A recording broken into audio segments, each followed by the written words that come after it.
Commonspace is a new news service set up for Scotland. We launched in January and we are providing an alternative to the mainstream media's news. Launch, we really have punched well above our weight. We have been producing news stories in the double figures every day, and we've uncovered some really, really important exclusives.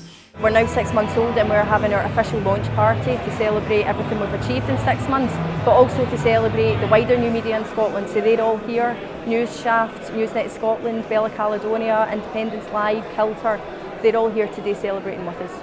It's good to get together and just see how successful or otherwise we're being in the face of the onslaught from the mainstream.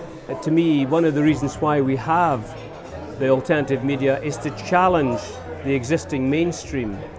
I mean, in a way we do feed off that, but I think that's exactly why I started doing it, because I recognised there was a need for a different voice.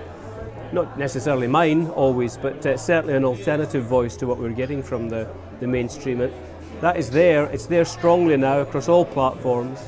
You know, it's on radio. You know, we do long form interviews on radio, sometimes we film them. There is the Newsshaft, who are doing a weekly roundup.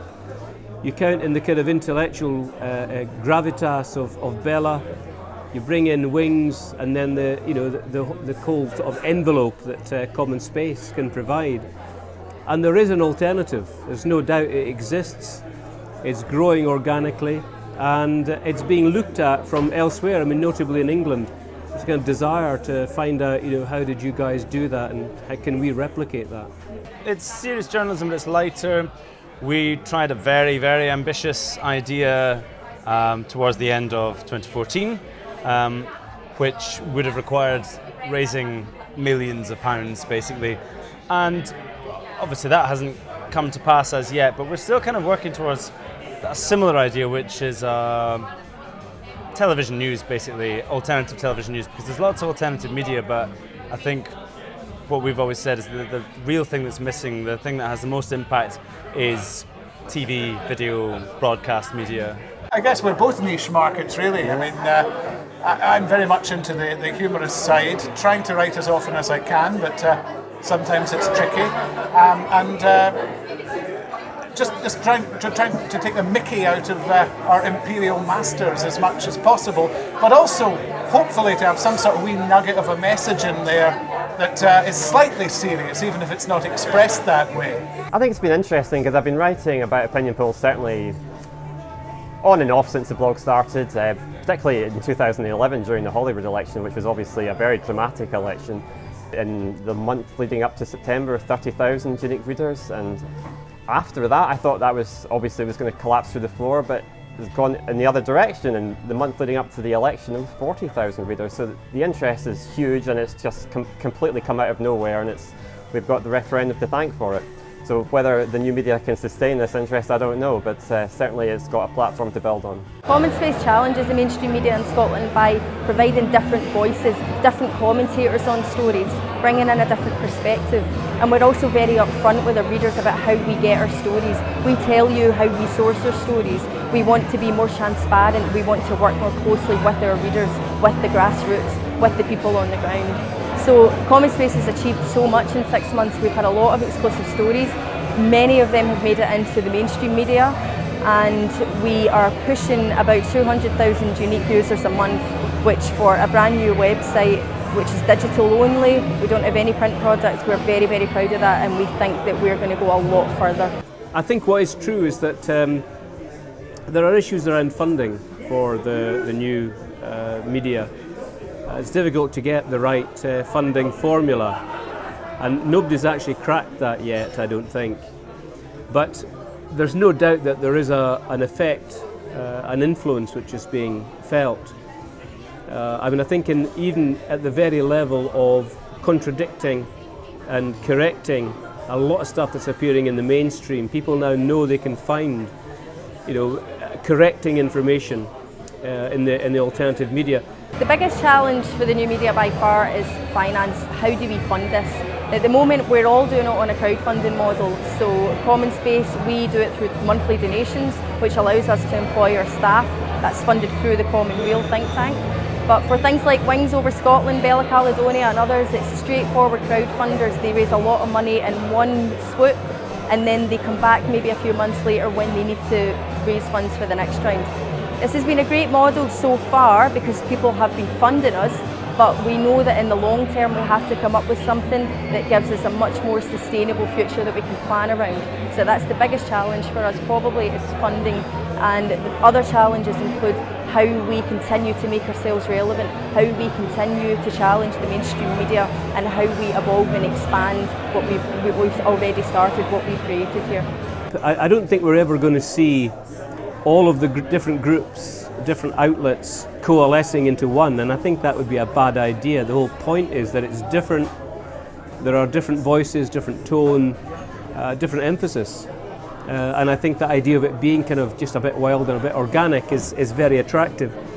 But in terms of funding, it would be possible, I think, to have a kind of combined portal for access, which would be funded collectively with a distribution process based on financial need. I mean, for example, at Commonweal, they have a need for a lot more money than Newsnet does because they're directly employing staff, which is something that we're not doing. I think one danger that always strikes me with this sort of thing is if you have this one organisation or one website that sets itself up as kind of, and it becomes almost like the website. I think that's the danger, because then it becomes the gatekeepers of who they can pass, who they can sort of transfer their favours onto, and these people we're interested in, these people we aren't. But I don't think that's going to happen. I think there's enough diversity. We've got Wings Over Scotland, we've got Newsnet Scotland, which has some overlap with what Commonspace are doing, so that's not really a danger, I think, and it's all good. I think we haven't yet reached a stage where you get kind of shakedown, you know, where we begin to lose different projects because they're not sustainable. That hasn't happened yet. I'm quite surprised. Everybody is, as far as I can see, still going, and more are springing up all the time and managing to sustain themselves. So as long as it continues in this kind of slightly ramshackle way, you know, we'll have the media that we have now. But I think eventually, it seems to be it's a market. Hate to raise the word, but it is a market, and I think, you know, there is competition internally as well, and I think that will eventually lead to some people being lost by the wayside, and possibly, you know, more of a collective funding model being devised. Money is a problem for everybody, and that's sort of the root of sustainability. But it's a problem for the established media as well, and I think something will evolve that's workable. It's not here yet, but we've all got to be at the party in order to find out what that is and maybe to take advantage of it. And I think at the moment there's room for everybody, and diversity is a great, great thing. I think if you make it really easy on a regular basis to fund everything through a funding model, that is an attractive proposition for people whose instinct is to support, but they're not sure what they should support and how much they should be giving. So if you could tell them, you know, £10 a month into this fund will help everybody because it will be distributed, I think that would be I think people would go with that. I think people would quite like that, and it would also help to sustain it. We're delighted with the event today. So far, we've had a great turnout.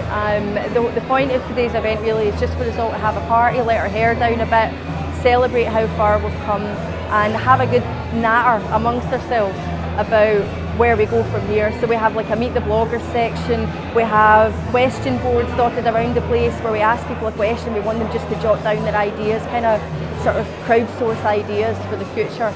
And we're going to take all of this stuff away, all of the information and some of the video content, and create some stuff that we can bring back to readers and really start that conversation about the future.